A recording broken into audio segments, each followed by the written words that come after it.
Another easy question. The appliance used for maxillary expansion is made up of nickel titanium, nickel chromium, nickel cobalt, stainless steel. I think last week only we discussed this appliance and this image as well.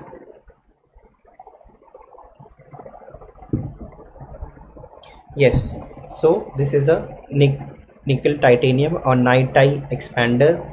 We discussed it in the last week session itself, the newest kind of expander, A to M transformation and all that. I think 2-3 exams post this carried the image, this similar kind of image or a similar kind of question based on this appliance itself. Highlights the importance of this appliance in expansion segment.